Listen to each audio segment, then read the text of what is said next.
my name's Anthony and welcome to Metals and Momentum. Now, if you hop over to my Substack, you can subscribe to this bi-weekly report that I send out on a bi-weekly basis. You're going to get that into your inbox, and it's just going to be all about investing and specific things that I'm looking into and what I am actually doing with my money. Now, if you subscribe to that pay tier, you're going to get trade notifications, and I'm going to go over some of those trade notifications in the free tier. So if you're open to receiving that in your inbox, then head over to Metals and Momentum on Substack and subscribe to the newsletter. And I'm going to go over a portion of this newsletter here.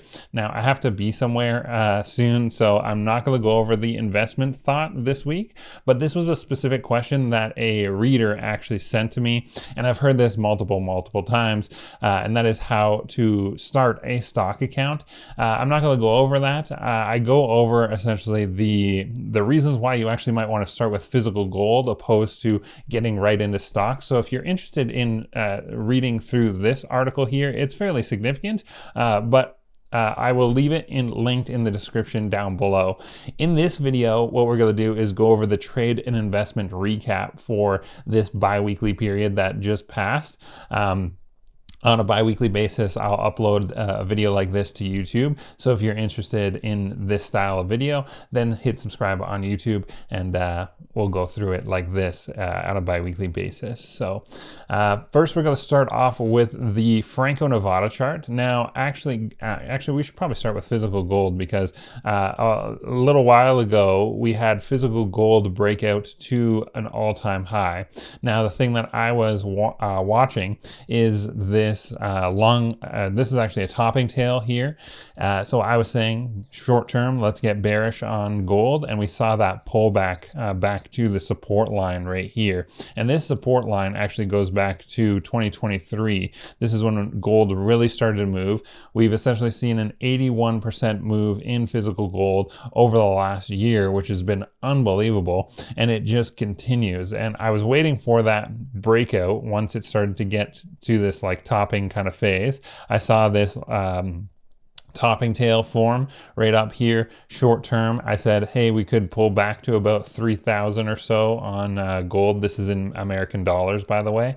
So I was getting a little bit concerned right here, trimmed some of the position. We saw that breakdown to the support line, which was about, let's call it 31.79 or so. And then we've kind of bounced in this like upward wedge pattern here. Now I started to get a little bit more concerned on gold, saying that, you know, we should watch out for further downside action. And we tapped this upward support line here. This was the all-time high on gold of about $3,445. That's in American dollars. Then I even got a little bit more concerned when I saw this long-legged doji right here. This combined with that topping tail that was on the chart here said we should still expect some downwards movement in the price of gold.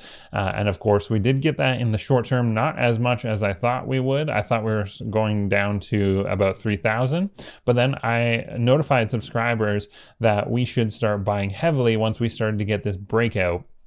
Now, I've essentially charted out about a 9% move expected in the price of gold here, and we're almost there. We're not that far away.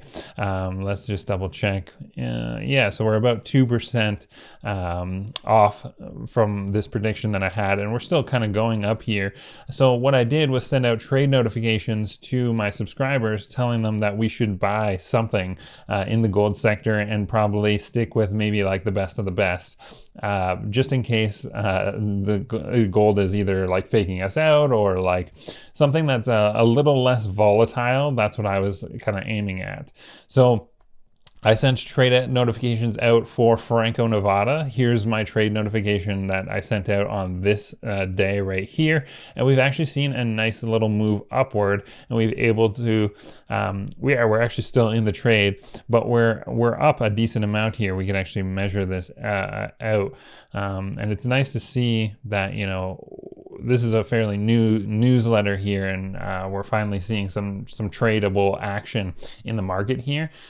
So we're up about 6% or 6.5% on Franco Nevada, and that was a trade notification that went out on Metals and Momentum. So if you're interested in the paid tier of Metals and Momentum, you're going to get notifications like this.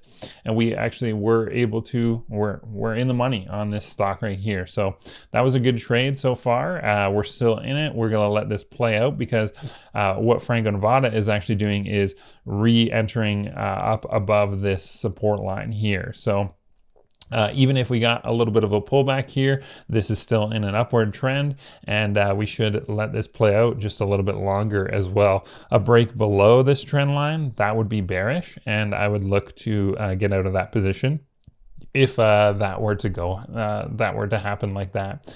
I would expect maybe gold to pull back actually, and move back and tap this trend line that we've actually broken out of, and that would be totally normal for gold to do. So that's something that I'm kind of keeping an eye out. We'll talk more about that in the weekly watch list there. So going back to the article here, we've kind of gone over the Franco Nevada chart. Let's hop over to EWZ, because EWZ was again another stock that I sent out trade notifications letting everybody know we are buying, and we're actually in the money here. The thing that I was thinking about is, I think EWZ is essentially the Brazilian index, if you haven't looked into this one before. But I think EWZ is looking like it's primed to either break out or carry on and actually fill out the rest of this wedge pattern and then break out here. And the downside here is not that much. I was looking at the percent move back down to the support area. So back when I sent this trade notification, it was about 6% to the downside, 7% to the downside. And the reward here is pretty massive. So once this wedge pattern actually plays out, we can expect a significant rise, especially if we started to break out like I thought we were going to do, maybe right about here. And we can see that we've actually moved upward about 3 or 4% since I sent out that trade notification here. So something like that is what we're currently sitting on right now. So 4.2% up, and now we are actually seeing a little bit of a breakout here. Now this hasn't confirmed, and I'm a little bit skeptical of this breakout. I think we could pull back here, because we can see it's not quite a topping tail, but it's not the strongest candle that is out there really. So I was thinking like, we should probably wait until Monday to buy further into this stock, because this is not giving me confidence, right? So I would love actually if we pulled back down to here. Now EWZ is actually paying a 6% dividend. So if we were to lose 6%, we would actually capture 6% on the dividend as well. So the downside here is very little. I went over the entire investment case in an earlier Substack post. So you could hop over to Substack to see that. But basically, we're waiting for this massive wedge pattern to play out and breaking to the upside. I calculated about a 250% gain over a long period of time, but significant gains to the upside if this wedge pattern starts to break out, and it's actually looking like it might. But like I said, I want to wait for confirmation. This is not enough for me. I would be watching this heavily on Monday, which will be tomorrow. So we'll see how that kind of plays out. But that's EWZ, and I've kind of explained the meaning, the reason as to why we went into that a little bit in the article. Now, one thing I will point you towards in the Metals and Momentum biweekly report, we do this thing, it's called the value vein, where it's essentially something that we're trying to learn over the last 2 weeks, or something that we watched, something that we learned about, and I try and put that in the newsletter on a bi-weekly basis as well. So this bi-weekly report has a link to a free documentary on YouTube that's called The End of the Road, and it's how money became worthless. That's the tagline for the film there. So this documentary was actually made in 2012, and what I think about is what I think is so interesting is going back and listening to older kind of predictions and what people said in earlier dates, and trying to find out, did those actually play out? And usually, of course, they're explaining their reasoning as to why they think that something might happen in the future. And you can kind of ask yourself, like, okay, how did that work and how did that play out? So this documentary is actually, it's 55 minutes long. It's free on YouTube, something that's worth watching. And if things didn't play out, then I generally like to ask myself, why has it not? So something to look into. It's in the bi-weekly report there. And of course, this is the free section that we're going over right now. So that is available for you there. We just went over the gold chart, talking about Franco Nevada. And basically, I am looking for gold to tag 3,755, and then if we were to break out above that level there, I think we're going to actually make a run for 4,000 US dollars by the end of the year. Now, the thing that I was thinking about, and the thing that makes me think that this is going to play out, is because there is a Federal Reserve announcement that is happening on Wednesday, and it's something that we definitely want to pay attention to because this is going to affect the overall markets.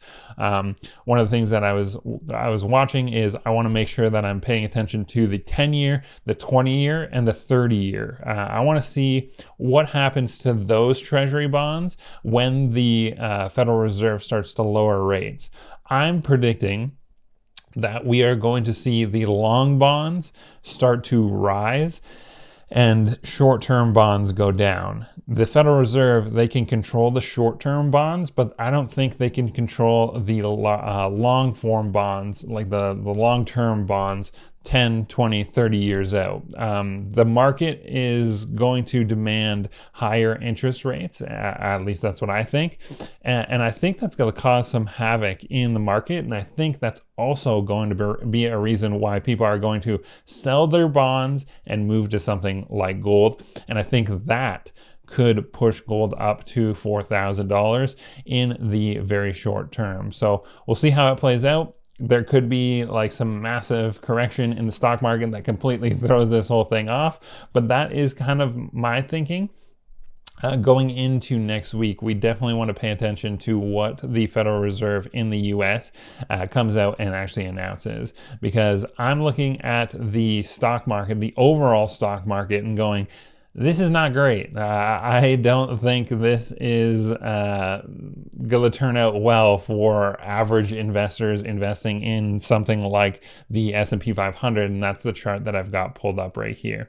Now, this is a rising wedge pattern, and wedge patterns usually break down because they get squeezed. Like as you go up here, you start to get squeezed, and generally a rising wedge pattern will either burst up or break down. And I think we're in a position right now where the fundamentals of the overall economy, like the fact that the Federal Reserve is lowering interest rates, yet despite inflation is super high, like it's actually much higher than their targets are at right now. And they're essentially saying, you know what, like screw inflation, we need to lower interest rates because the economy is just not doing well. Numbers are coming in, data is coming in, and it's just not looking good. And now we've even seen big predictions from like people who are in banking, even people who are generally pretty bullish are now coming out and they're like, you know what, we might actually go into a recession. And a lot of the tariffs are having a negative effect on the economy right now. I think it makes no sense for the S&P 500 to be at all-time highs while all this stuff is going on that we just mentioned there. On top of that, inflation is remaining sticky, and the Federal Reserve is saying, you know what, let's lower the rates, not actually raise the rates. And that's where that 10, the 20, and the 30-year bond come into play. We're going to see a reaction in those markets this coming week. And I think this wedge pattern could play out to the downside. Now, how low could it go? I don't know. We're definitely going to make a stop back. This is the SPY chart for the S&P 500, so it's going to be a little bit different if you're like right in the S&P 500 itself. This is essentially like a ETF that mimics the S&P 500, right? So I think we could come back to this support line. This level here is 612, 614, somewhere around here. We're going to make a stop there if the market turns around for sure. So we'll see how it plays out. I'm listening to that Federal Reserve announcement this week and looking at the overall fundamentals of the economy. And I'm thinking, it maybe doesn't make sense that the S&P 500 is like screaming to the upside. I don't know. That's just me. That's just my thoughts. So the other thing that I was thinking about is CNQ. So this is Canadian Natural Resources Limited. This is actually the largest oil and gas company in Canada and happens to be the most well-run oil and gas company in the world.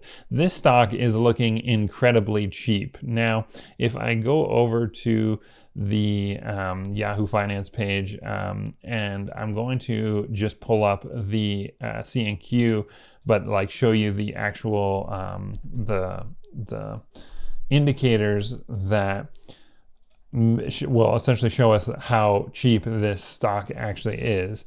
Now, these are indicators that we look at to try and find out if the stock is cheap. Like, for example, the PE ratio of this stock. Now, keep in mind, this is one of the best oil and gas companies in the world, the largest and the best run oil and gas companies in the world. And we have a PE ratio of, let's call this 11. That is very low. Now, it's a large company, right? So like, this isn't like a growth stock or anything like that is expecting to grow like huge revenues over the next like 10 years or anything like that. So naturally that would give it a lower PE ratio, but a PE ratio of 11 for this type of stock is very, very low. I do not think investors are paying attention to this stock whatsoever. And they're also paying a significant dividend. 5.44% dividend here, and they're making bank. Like, this stock is actually doing extremely well. The price of oil tends to go down in a recession. That's the only thing that I'm thinking about that maybe is making me pause on a stock like this. But all the other indicators, like for example, price to sales, that's not too bad. 2.08, that's not too bad at all. The price to book, 2.18, and the enterprise value to revenue, 2.44, enterprise value to EBITDA, 5.84, not too bad there either. Meanwhile, we have profit margins that are in the 20% kind of range, a positive return on assets, return on equity as well. This stock has been in essentially a long downtrend. I'll show you that in a second here. But one thing that I do want to point out is that the dividend that they're actually paying right now, 5.44%, is at a payout ratio of 57%. So generally, we want to see that under 80% to know that the dividend is fairly safe, right? And here you can see 57% is that payout ratio, meaning that that dividend is actually going to remain pretty strong and consistent throughout the next little while here, right? So that is all the fundamentals that I was looking at, but then I'm looking at the chart and I'm realizing that we have been in a long downtrend and we're maybe finding support right here. Now, this could play out just a little bit longer and we could tap this upward portion of this channel that we've traded in and then maybe continue go lower. So I want to watch this chart here and see how this kind of plays out. Now, like I said, if we enter into recession, it's not going to be good for Canadian natural resources. But if inflation remains sticky and we're lowering interest rates, then maybe this is something that we could maybe jump into a little bit earlier. I'm gonna watch the charts and see how this kind of plays out here, but it's something that definitely is interesting. Now, that's kind of the free portion of the newsletter. There is a paid tier, $9 a month. You can get this newsletter, the full access to this newsletter, and I'll just go over a couple of the things that are in the paid tier. Like, for example, we have this Stocklight stock indicator. Now, this is the gold and gold stock chart that I've put out, but there's a general equities kind of thing that I've listed out. These are the equities that I'm most interested in, and the ones that I'm actually watching and considering purchasing myself. But as you can see on the gold and gold stock chart that I have on the screen here, pretty much physical gold remains a buy, especially in the long term for sure. Physical silver, a little iffy on that. Could be good, but I have it listed as a hold right now. I think the gold and physical gold, gold stocks and physical gold is the most interesting place to be right now, and that's where I'm trying to position my subscribers and myself as well. Franco Nevada, I still think this is a buy, even though we are slightly up on the trade here that we entered into. And then GDX and GDXJ. This is something that I was watching as well. GDX is like a more safer version to play, and these are still a basket of gold miners. I have that listed as a buy right now as well. Rise Gold, this one is a little bit more speculative. There's an interesting story with Rise Gold. They're going through a lawsuit, but every time the price of gold moves, Rise Gold is also going through significant price rises. This is a very, very small stock, very speculative, but I have it listed in the Stoplight stock indicator section as well. Right now, I'm saying that we need to be a little bit more cautious on our positioning.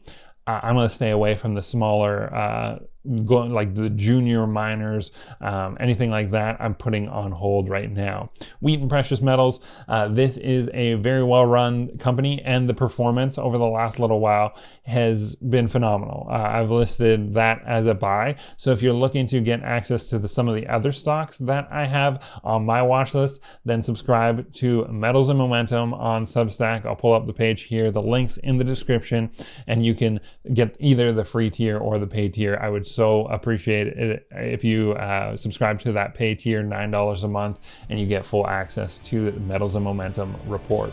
Thanks so much for listening. That's where I'm going to leave it, everybody. We will see you in the next one.